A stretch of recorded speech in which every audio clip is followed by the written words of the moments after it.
aspirants, welcome back to Legal Age After College. My name is Satyendra, and today we are going to discuss a topic which is very crucial for you at this point of time. Yes, so as we all know, IIT Kharagpur LM 2024 जो exam है वो coming Sunday that is 17th मार्च को होने वाला है, right? So I am assuming that आप सबकी preparation अभी तक अच्छी चल रही होगी. बहुत लोगों ने बहुत लेट स्टार्ट किया, बट आई एम अज्यूमिंग कि हमारे लीगल एज आफ्टर कॉलेज की वीडियोस ने, सब्सक्रिप्शन, मॉक टेस्ट सीरीज की हेल्प लेके आप लोगों ने अपनी प्रिपरेशन बहुत आगे अभी कर ली होगी, राइट? बट अभी एक इंपॉर्टेंट चीज हमें ये देखनी है कि हमने क्या सारे टॉपिक्स को कवर किया है. If the answer is yes then it's okay, but for people who are skeptical about their preparation, about the content which they have covered, आपके लिए वीडियो बहुत इंपॉर्टेंट है. बिकॉज आज हम डिस्कस करेंगे कुछ बहुत ही इंपॉर्टेंट सब्जेक्ट्स के, प्लस उसमें बहुत ही इंपॉर्टेंट टॉपिक्स के जो आप मिस नहीं कर सकते हो before appearing for IIT Kharagpur LM 2024, right? So आज हम यही टॉपिक पे डिस्कशन करेंगे. So please do watch this video till end, और अगर आपको अच्छा लगे तो प्लीज अपने साथियों के साथ भी शेयर कीजिएगा ताकि आपके तरह उनको भी बेनिफिट मिल पाए, राइट? और अगर आपने अभी तक इस चैनल को सब्सक्राइब नहीं किया, so do subscribe to this channel right now so that you do not miss out on important updated videos in future, right? So let's not waste time and start with our discussion guys. So सबसे पहले हम discuss करते हैं कि हम यहाँ पे कौन से सब्जेक्ट्स को कवर करने वाले हैं. तो subjects as you can see constitution है सबसे पहले हमारे पास. We'll do constitution and उसके important topics कौन से हैं. Then we'll move forward with the intellectual property laws because हमें पता है कि if you are aiming to do your post graduation in law from IIT Kharagpur, तो वहां पे उसका जो IPR है, इंटेलेक्चुअल प्रॉपर्टी लॉज का जो स्पेशलाइजेशन है, सब्जेक्ट है, कोर्स है, बहुत ज्यादा इंपॉर्टेंट होता है. सो वी आर एक्सपेक्टिंग कि IPR से क्वेश्चंस आएंगे बहुत ज्यादा, राइट? ऑल्दो लास्ट ईयर दो आए थे, but this year we are assuming कि यहाँ से क्वेश्चंस आ सकते हैं. प्लस पब्लिक इंटरनेशनल लॉ में भी स्पेशलाइजेशन होता है उनका, तो ये फिर से एक अगेन इंपॉर्टेंट टॉपिक हो जाता है, सब्जेक्ट हो जाता है, ठीक है? और क्रिमिनल लॉस. तो ये जो चार सब्जेक्ट है मेन, इनमें से क्वेश्चंस आने की संभावना ज्यादा है, इसलिए हम इन टॉपिक्स को आज कवर करेंगे.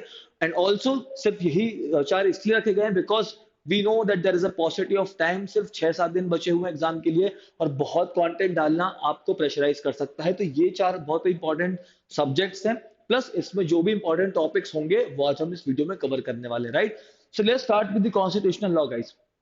Now, we all know Constitution is a very basic statute or law in our country. बहुत ही फंडामेंटल डॉक्यूमेंट है वो. सो हमें उसके बारे में पता होना चाहिए. उस पर भी फिर हमें सब कुछ नहीं पढ़ना है.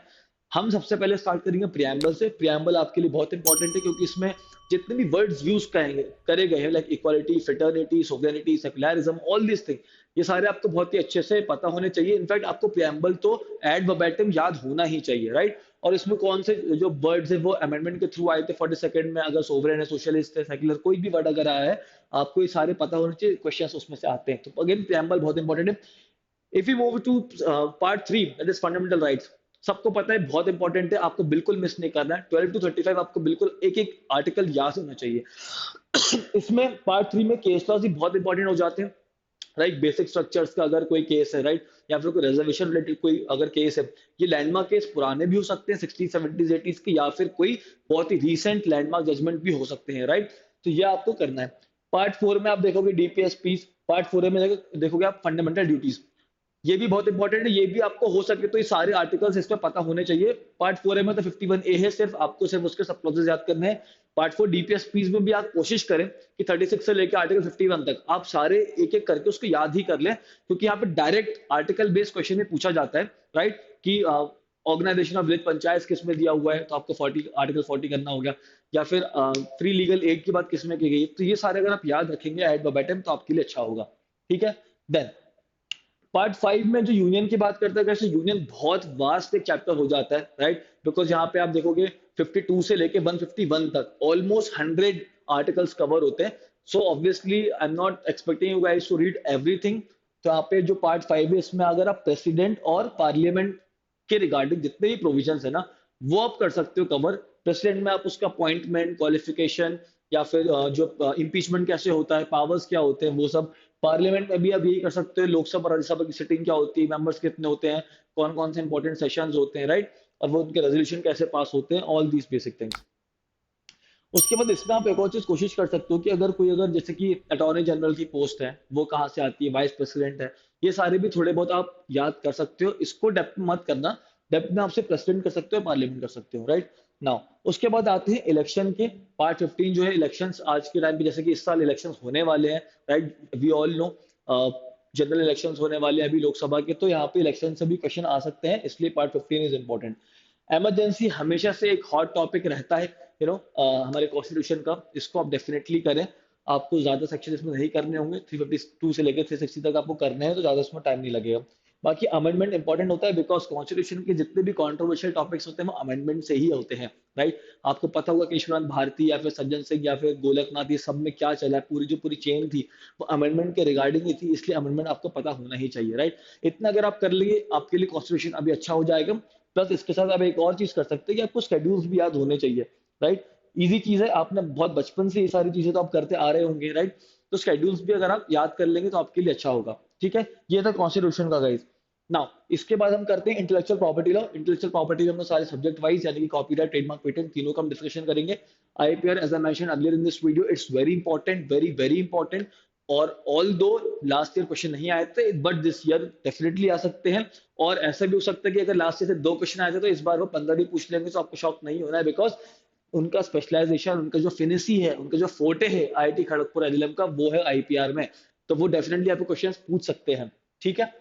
नाउ सबसे पहले we start with the copyright act 1957, right. तो कॉपीराइट एक्ट 1957, कॉपीराइट आपको पता होना चाहिए कि वो क्या चीज होती है, राइट। आपको बेसिक डिफरेंस पता होना चाहिए कॉपीराइट में, ट्रेडमार्क में, पेटेंट में, कि उसकी क्या की फीचर्स होते हैं, राइट। सब्जेक्ट मैटर क्या होता है, यानी कि वो किस चीज को कवर करता है, कॉपीराइट किस पे एप्लीकेबल होता है, राइट। जैसे कि कोई लिटरेचर हो गया, गाने हो गए, यानी कि म्यूजिक हो गया, म्यूजिक कंपोजिशन हो गई, मूवीज हो गई, राइट। इन इन सब चीजों पे कॉपीराइट लगता है। ऐसे ही आइडियाज पे कॉपीराइट नहीं लग सकता है, राइट। मशीन्स पे कॉपीराइट नहीं लगता, उस पर हम पेटेंट लगा सकते हैं। तो सब्जेक्ट मैटर क्या होता है कॉपीराइट का, सबसे इंपॉर्टेंट तो ये हो गया। उसके बाद कुछ डॉक्ट्रिन्स हैं, यानी कि टेस्ट टाइप के होते हैं। सब्सटेंशियल सिमिलैरिटी टेस्ट, मतलब कि ऐसी चीजें, ऐसे डॉक्ट्रिन्स, ऐसे थियरीज का यूज जो कि इंडियन कोर्ट्स या फिर फॉरेन कोर्ट्स करती आ रही है कॉपीराइट के डोमेन में।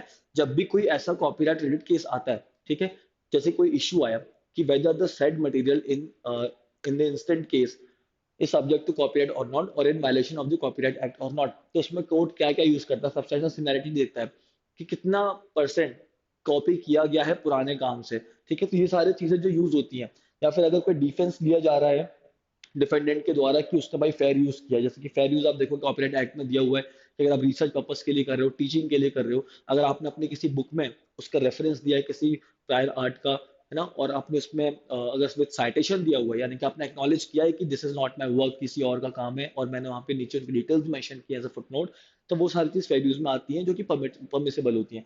तो ये सारी चीजें, यानी कि जो भी डॉक्ट्रिन्स है, थियरीज यूज कर पा रहे हो, या फिर कोई डिफेंस अवेलेबल है किसी के पास में, या फिर कोई रेमेडी अवेलेबल है, ये सारी चीजें आपको बेसिक सी पता होनी चाहिए। आपको ज्यादा स्ट्रेस लेने की जरूरत नहीं है।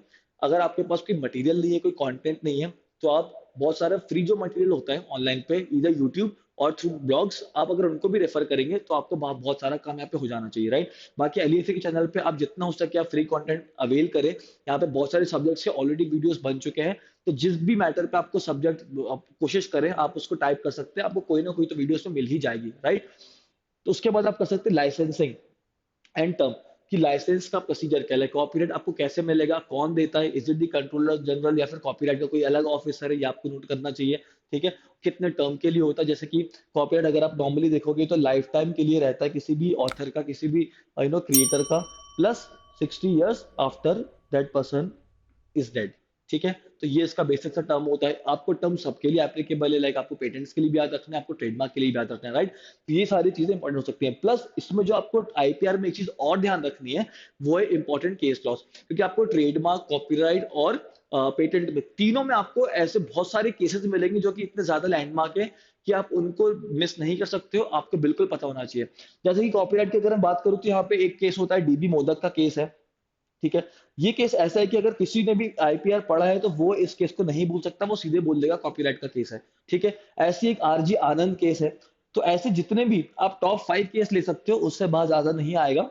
आप हर सब्जेक्ट के टॉप 5 केस लॉस तो आप देख लो, आप देखो कि हर ब्लॉग में, अगर आप सपोज कॉपीराइट कर रहे हो तो just refer to 5 blogs, and अगर उसमें जो भी आपको मेन मेन दिख रहा है कि यार ये जो केस लॉ सब में यूज किया है, तो आपको डीबी मोदक, आरजे आनंद, सारे कॉपीराइट के ब्लॉग्स में डेफिनेटली मिल जाएगा। तो ऐसे ही आपको आइडेंटिफाई करने हैं और टॉप 5 आप ले लीजिए, ताकि अगर एमसीक्यू में आया कि which of the following case is not pertaining to copyright, तो आपको ऐसे इजी सवालों में नहीं मिस आउट होना, राइट। ये इजी ही होते हैं। जस्ट बिकॉज आपने आईपीआर में उतना टाइम इन्वेस्ट नहीं किया, इसलिए वो आपको डिफिकल्ट लग रहा है, क्योंकि आपने कभी पढ़ा ही नहीं। लेकिन आप थोड़ा भी टाइम देंगे तो बेसिक जो नॉलेज आपको ग्रैब होगी वो इन्हीं चीज पे होगी, और वो इजी क्वेश्चन होता है, ठीक है। उसके बाद आप कर सकते हो पेटेंट्स, ठीक है। पेटेंट इज 1970 में आपको क्या करना है, अगेन बेसिक एसेंशियल्स तो आप करोगे ही, ये भी सबके लिए कॉमन है। अब जैसे कि अगर एग्जांपल्स दे तो यहाँ पे क्या होता है, यहाँ पे नॉवेल्टी एक आता है फैक्टर, नॉवेल्टी मतलब कि नया होना चाहिए इन्वेंशन, ठीक है। यहाँ पे एक नॉन ऑब्वियसनेस की बात आती है, नॉन ऑब्वियसनेस मतलब कि कोई ऐसा इन्वेंशन नहीं होना चाहिए जो कि बहुत ही बेसिक है, ठीक है। अगर आज की तारीख में कोई टीवी बनाएगा और बोलेगा मुझे पेटेंट चाहिए, तो उसमें उसको पेटेंट नहीं मिलेगा, because the controlling authority, the controller general of patents would be saying कि this is so obvious, right? Any person, यानी कि इस पे एक और कॉन्सेप्ट आता है फोसीटा का, person having ordinary skill in art, ठीक है। Person having ordinary skill in art, ये भी नॉन ऑब्वियसनेस का आता है, यानी कि कोई भी XYZ पर्सन आज की तारीख में टीवी बना सकता है, क्योंकि कब से चला हुआ आ रहा है, राइट, इसमें कुछ नया नहीं है, सारे इंटरलिंक्ड ही रहेंगे, ठीक है। ऐसे जितने भी हैं, यानी कि एक और हो सकता है कि हैविंग इंडस्ट्रियल एप्लीकेशन होना चाहिए उसका, तो इसमें भी 4 या 5 जितने भी ऐसे बेसिक से जो इसके फीचर्स हैं, ठीक है, या फिर कैरेक्टरिस्टिक्स हैं, या फिर रिक्वायरमेंट्स एसेंशियल्स हैं, ये आपको करने पड़ेगा, ठीक है। इजी है, ज्यादा मुश्किल नहीं होता है, तो आप घबराइएगा मत।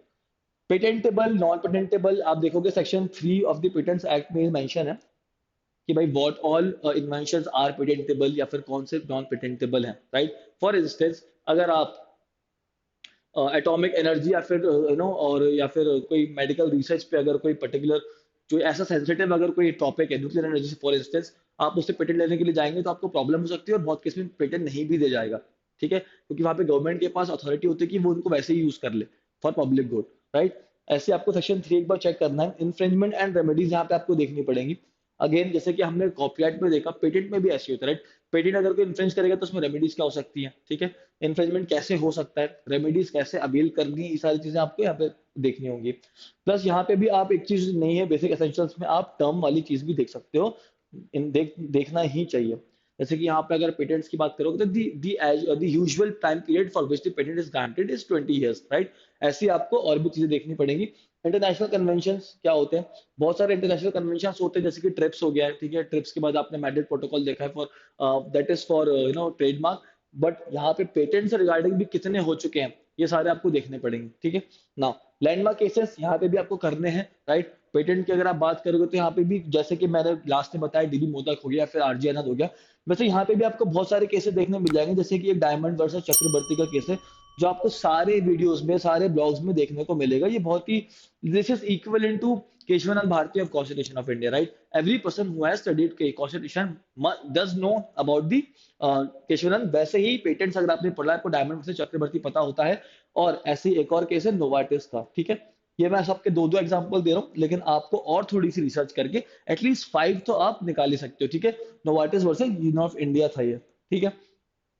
So that was for Patents Act. Now we can move forward to the Trademarks Act 1999. Now, what do we have to do in trademarks? Again, basic essentials you have to do, जिसमें कि non similarity test आएगा, distinctiveness आएगा, जिसका मतलब क्या होता है कि अगर आप किसी भी ट्रेडमार्क को रजिस्टर करवाने के लिए जा रहे हो ऑफिस में, तो that the authority would be asking you कि हाउ दिस पर्टिकुलर प्रोडक्ट और द इमेज और the name which you want to be trademark is distinct. यानी कि अगर आप चाह रहे हो कि आप इस एप्पल पे ट्रेडमार्क बना लेना चाहते हो, तो आपको अथॉरिटी पूछेगी कि ये अलग कैसे है, क्योंकि इस एप्पल से तो ऑलरेडी एक ट्रेडमार्क बना हुआ है।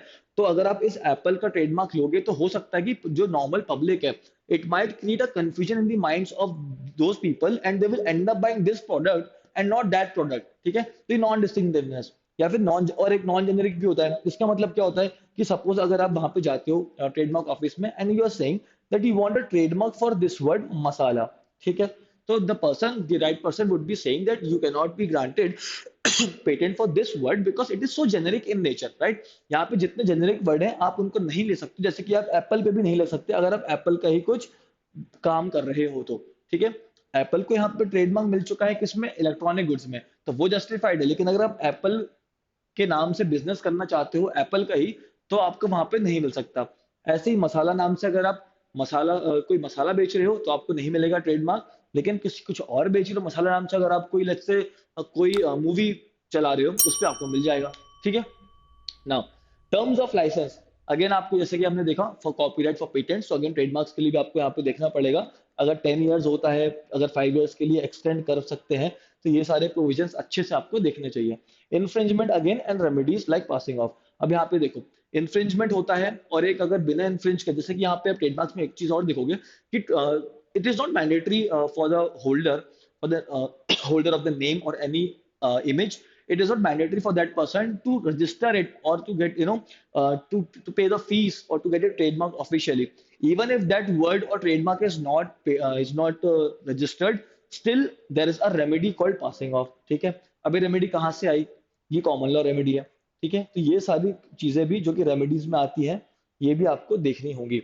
Then international convention, again as I mention, Madrid protocol का या फिर ट्रिप्स का भी आपको कवर करना होगा, बिकॉज क्वेश्चंस आ सकते हैं। ये बहुत ही इजी क्वेश्चन होते हैं, ये डिफिकल्ट भी नहीं कहलाएंगे। The problem is that if you don't study this and exam में आ गया, ठीक है, and if you no idea about that, but still आपको बाद में जब आप वीडियोस देखोगे तो वहां पे जो रिव्यूज होंगे उस दिन के पेपर के, तो वो सब यही बोलेंगे कि मॉडरेट था, कोई डिफिकल्ट भी नहीं बोलेगा, क्योंकि ये क्वेश्चंस इजी है। आपको बस इजी इजी ही चीजें करके जानी है, आपको ज्यादा डेप्थ में नहीं जाने का कोई कह रहा है। ठीक है? देन अगेन केस लॉस, ठीक है, ट्रेडमार्क के लिए भी बहुत सारे केसेस हैं, आप कोशिश करें कि रिसेंट वाले भी केस लॉस करें। ठीक है? तो आपका काम इजी हो सकता है। So we are done with the intellectual property laws. Now we will be dealing with criminal laws. Criminal laws important है, फॉर इंस्टेंस जैसे कि अभी तो नया क्रिमिनल लॉस भी आ रहा है, तो हो सकता है कि उसी के लिए कुछ, इसलिए क्रिमिनल लॉस पे थोड़ा लाइट जाए और ये पुराने केस लॉस पूछ सकते हैं, because this would be the last time the any examiner would be asking questions from these three main statutes which we have been studying since a very long time. So we'll start with the IPC 1860. सबसे पहले general defences you have to do, I guess जो chapter 4 है, chapter 4 में आप ये कर सकते हो। देन उसके बाद आपको क्या करना है, चैप्टर 4 और चैप्टर 3, ठीक है, कॉमन इंटेंशन कर सकते हो, कॉमन ऑब्जेक्ट। यहाँ पे डिफरेंशिएशन बहुत इंपॉर्टेंट है। बहुत बार क्वेश्चंस ऐसे आएंगे जिसमें कि आपको ऑप्शन में दोनों दे दिया जाएगा, लाइक 32 भी दिया है, 149 भी दिया है। अब आपको पता लगाना है कि इंटेंशन और ऑब्जेक्ट के बेसिस पे you have to mark the right answer, so that will be difficult if you don't know the basic difference between these two terms. Likewise abetment कर सकते हो, कंस्पिरेसी कर सकते हो। ठीक है? अबेटमेंट में ज्यादा नहीं है, यहाँ पे आप 96 से लेके 107 तक आप करोगे, सॉरी 10, और यहाँ पे अबेटमेंट में आप क्या करोगे, सॉरी कंस्पिरेसी में आपको 120A 120B करना है। ज्यादा सेक्शंस इसमें है नहीं, तो ये छोटे ही सेक्शंस है, बट इसमें से डेफिनेटली क्वेश्चंस पूछे जा सकते हैं, राइट। लाइकवाइज जो अपना पार्ट 16 है, पार्ट 16 में आप मर्डर करेंगे, यानी कि ऑफेंसेस अगेंस्ट ह्यूमन बॉडी जो है, उसे there are so many offences given, उसमें से आप मर्डर करें, मर्डर कल्पेबल होमिसाइड का डिफरेंशिएशन देख सकते हैं अच्छे से, राइट। 300, 301, 302, 34, ठीक है। उसके बाद आप इसमें कुछ और भी कॉन्सेप्ट का डिफरेंस जरूर जाने, किडनैपिंग क्या होती है, एब्डक्शन क्या है, how are they different with dacoity, robbery, all these things, और इन दोनों में भी डिफरेंस क्या है, सब में आपको डिफरेंस क्लियर होना चाहिए। Sexual offenses you have to do, ठीक है, because as we all know that the new IPC, that is BNS भारतीय नागरिक संहिता, यहाँ पे there is a chapter 5 which has been added, which is offense against women and children. So all the questions pertaining to the sexual offenses, ठीक है, या फिर offenses against women and children in general, ये सारे automatically important हो जाते हैं। So उस सिनेरियो में you cannot miss sexual offenses.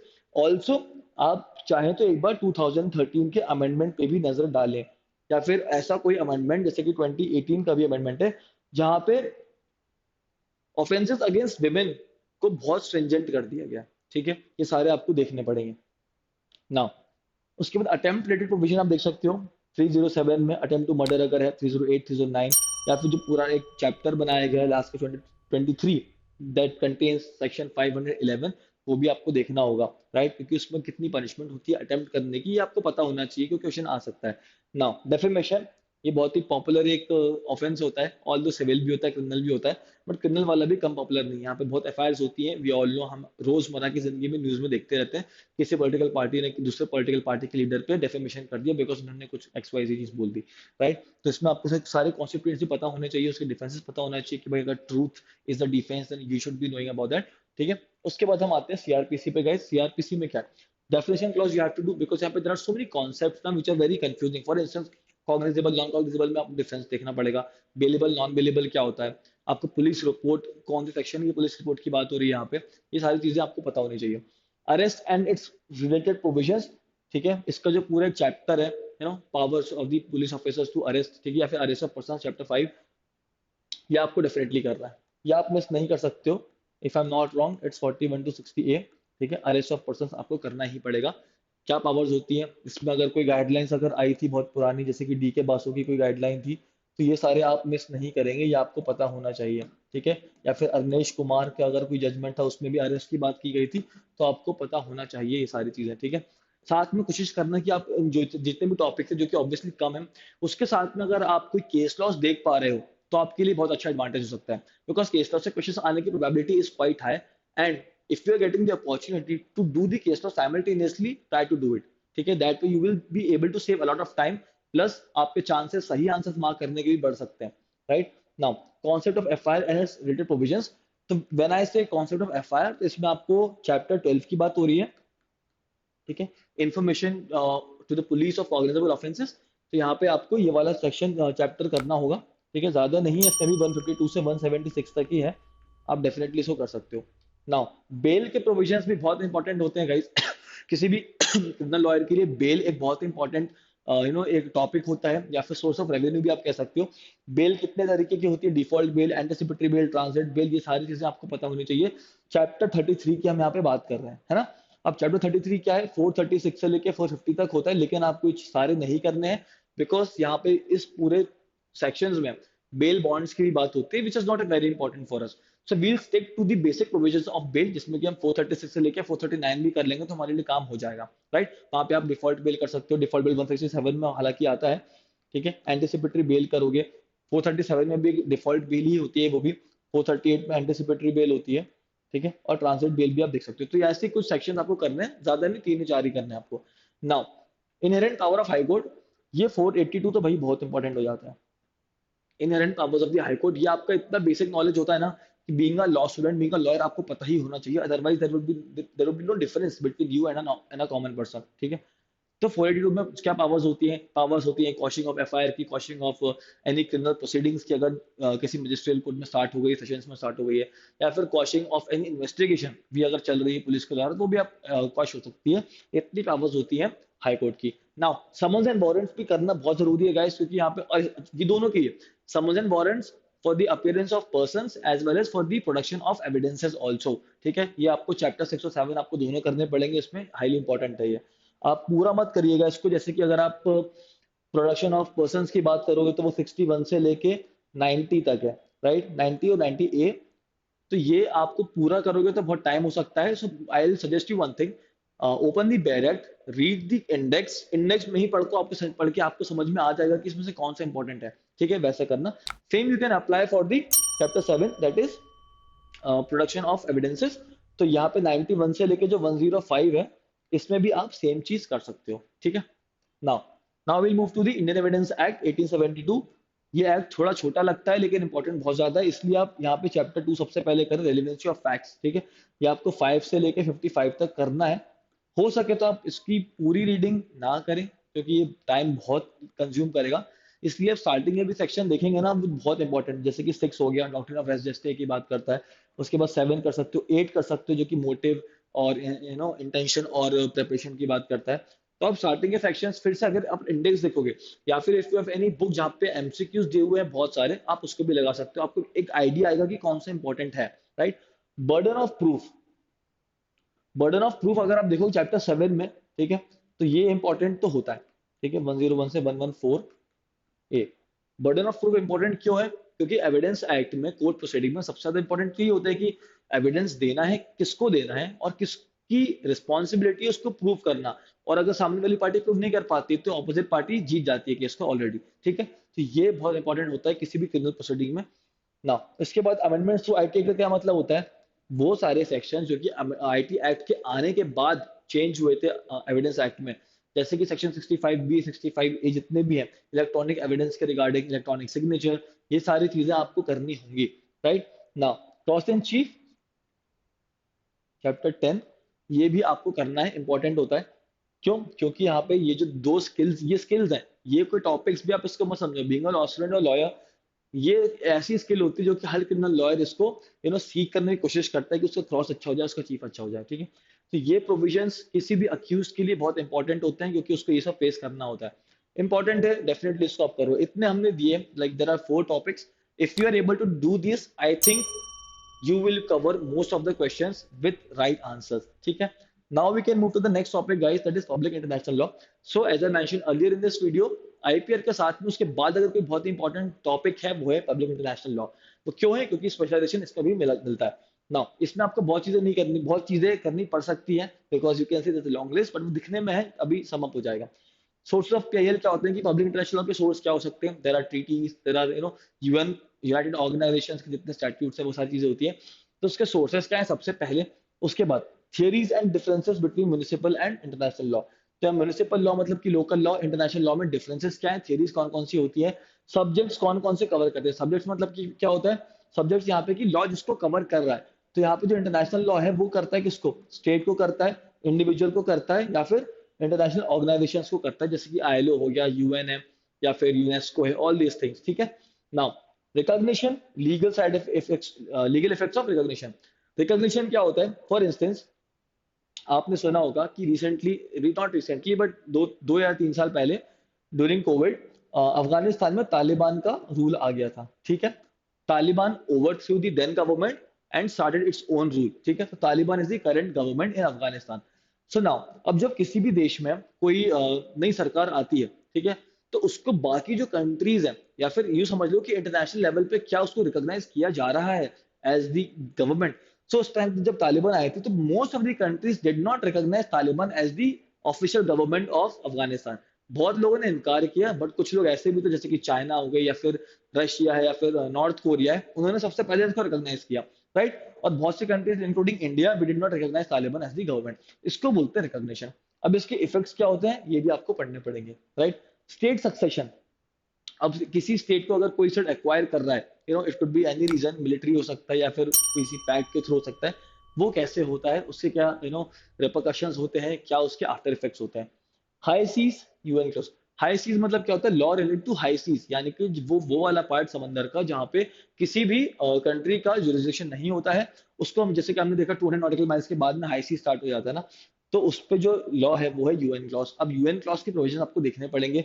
ऐसे अगर कोई इंपॉर्टेंट केस आपको मिल रहा है हाई सीज के पर्टिकुलर, तो वो आपको करना होगा। जैसे कि इंडिया में जो केस हुआ था अमेरिका लेक्सी, जो कि बहुत टाइम लगा, 10 साल तक कोर्ट्स में चलता रहा वो। अल्टीमेटली जो इटालियन अक्यूज थे उनको डिपोर्ट किया गया वहां पे, but heavy penalty. Right. Calvo clause क्या होता है? ये भी एक बहुत इंपॉर्टेंट क्लॉज है, या फिर डॉक्ट्रिन कह सकते हो। पैक्टस एंड सर्वेंटा एक बहुत ही अच्छा, बहुत ही पॉपुलर लीगल मैगजीन है पीआईएल में, ये तो आपको पता ही होना चाहिए। यूएन ऑर्गेनाइजेशंस के बारे में आप जान ले, बहुत सारी होती हैं हालांकि, बट जो भी पॉपुलर, जैसे कि यूएनएचए है, उसके सॉरी यूएनजी है, यूएनजी है, यूनेस्को है। राइट। और उसके बाद फिर आप देख सकते हो अगर वर्ल्ड बैंक भी है, आईएलओ होता है, वी हैव आईसीजे। आईसीजे को ऑलरेडी अलग से हमने लिखा हुआ है यहाँ पे। आईसीजे इसलिए इंपॉर्टेंट है guys because it's a code firstly, to begin with it's a code और इंटरनेशनल लेवल पे है।